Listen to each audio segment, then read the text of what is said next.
According to reports, part of the Southern Cameroon delegation had wished for the conference to be extended so they could negotiate more, but some Southern Cameroonian leaders like Foncha were too happy to be reuniting with their brothers. Coupled with the fact that they were given VIP treatment during the conference, they didn't really see a need for wasting time. The constitution for the new Federal Republic was agreed in Yaoundé in August 1961 between Ahidjo and Foncha, pending approval by the House of Assembly of the two states. In the end, the West Cameroon House of Assembly never ratified the constitution. However, on October 1, 1961, the Federal Republic of Cameroon nevertheless came to fruition with Ahidjo as president and John Foncha as vice president. French Cameroon became East Cameroon and Southern Cameroon became West Cameroon. But for the purpose of this video, we shall continue using their former names for better understanding. On 30th September, the British administrators left the Southern Cameroons. The next day, the Army of French Cameroon marched over the border. The mobile wing armed police of the Southern Cameroons was disarmed by them. It is described as a forceful takeover.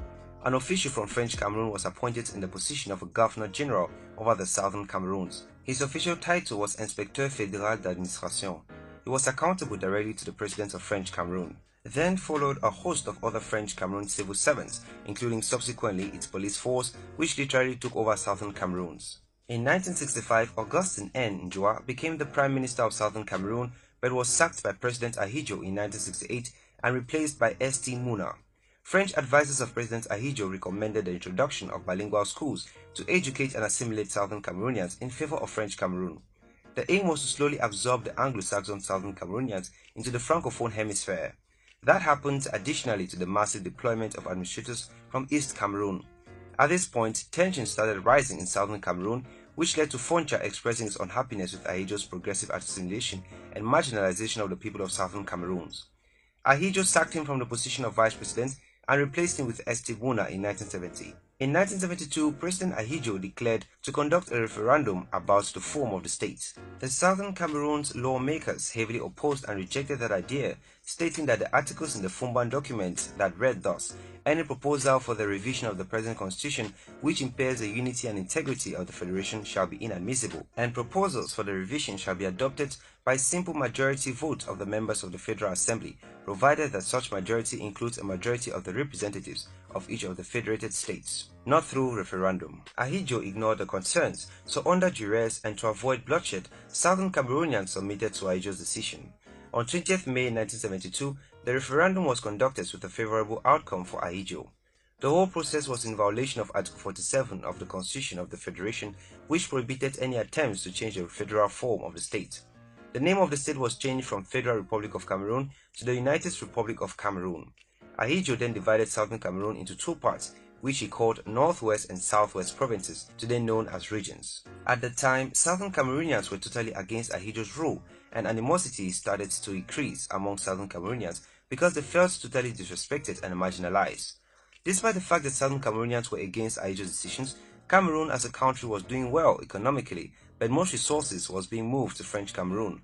Development projects by Southern Cameroon leaders were either rejected, cancelled or executed in French Cameroon. Due to health issues, Ahidjo could not continue as president, so he handed over power to Paul Biya, whom he had been grooming for a long time.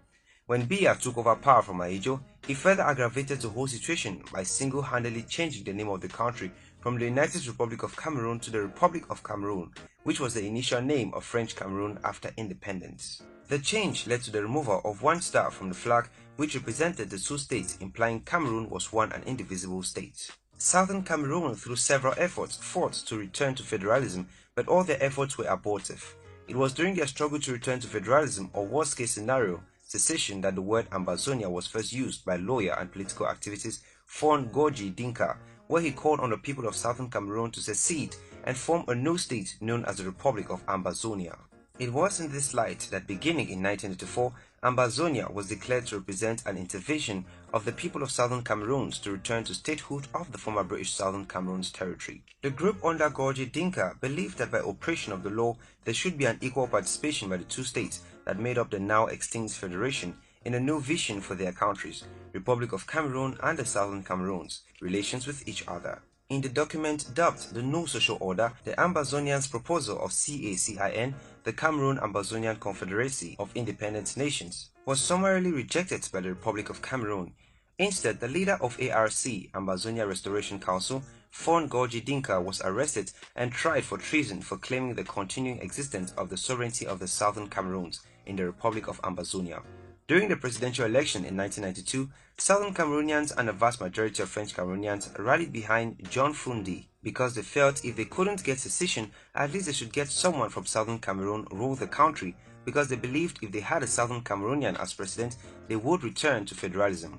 Unfortunately, John Fundi lost to Paul Biya. Despite the massive protests that followed the proclamation of the results due to claim of elections irregularities, Biya was sworn in as president for a second term in November. The government of French Cameroon continued to suppress the people of Southern Cameroon, and in 1994, John Foncha and Solomon Muna, both former prime ministers of the Southern Cameroons, returned to the United Nations in New York and demanded separate independence for the Southern Cameroons. The mission to the UN preceded the All-Anglophone Conference, AAC-1, which took place in Biya, bringing together all Southern Cameroonian citizens who unanimously called for the restoration of the statehood of the Southern Cameroons.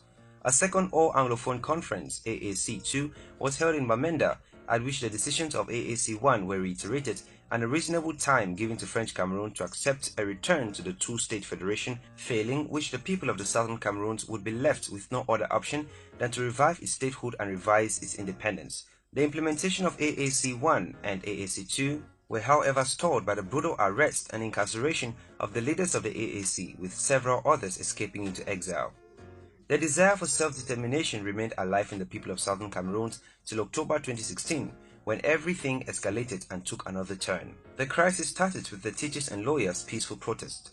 The lawyers had sent an ultimatum to the government of Cameroon, calling for a redeployment of French-speaking judges from English-speaking courts and the translation of the Ohada law from French to English. The Cameroon government initially responded by cracking down on lawyers' demonstrations, as well as separatist protesters and insurgents. This led to a full-fledged guerrilla war in southern Cameroon as teachers and students joined the lawyers in protest. Something that initially started as peaceful demonstration gradually metamorphosed into a full-blown civil war. The lawyers and teachers were accused to be the cause of the crisis, but in reality the ongoing crisis in Cameroon was caused by years of marginalization.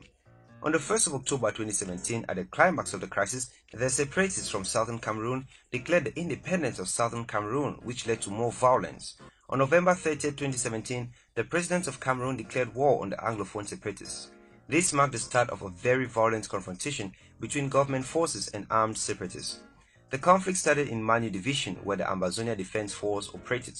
From there, the conflict spread to other parts like Lebialem, Fako, Momo, Bui, and Ngokitunja. Several different armed factions have emerged, such as the Red Dragons, Tigers, ARA, Seven Kata, ABL, amongst others. Several villages and towns have been burned down, such as Kwakwa, Kembong, Tadu in So, and Muyenge. On 5th January 2018, members of the Ambazonia interim government, including its president Sisiku Julius Ayuk Tabe, were arrested in Nigeria and deported to Cameroon. History students then will normally get a lot to take home or to write about Southern Cameroon. A lot to write about. This one is just a short video where that particular person don't make up. He put up on social media concerning this struggle. He tried to bring out the history of Southern Cameroon, what side the problem then be start and how it come about. People really talk say this, so Southern Cameroon never ever been a country where history no the lie, history no the ever lie, and all we know say one day the reality will come, it will play for all my front and people then go see them. I want to share the video. Share the video for all the black leg there. Share the video for that La Republic agent there. Share the video for people that say this one take that Amba go down. People they say this one Amba never ever been a country. Southern Cameroon never ever been a country. Share the video for them. Me they watch them. Yes. So that so-called professor then, Evin Golen and all they like people the way they defend their Republican nature. Share the video for them. Finger that share button. Thank you very much. And I hope say the video it will be a little bit educative as far as the short time it be concerned. A lot they for take home and a lot they for write about the history for Southern Cameroon this far. The moon don't worry, as time it go on, with the Adam. Now we go write our history, tell people about our history, maybe somehow come out some place, can write our history for we, then give books and read them and lie. We will go write our history and we'll tell people who we will be and who side will come out and who side will go. Independent we seek and independent we shall get. My name is Fabiano Depo. I'll see you again in our next update. Thank you for watching.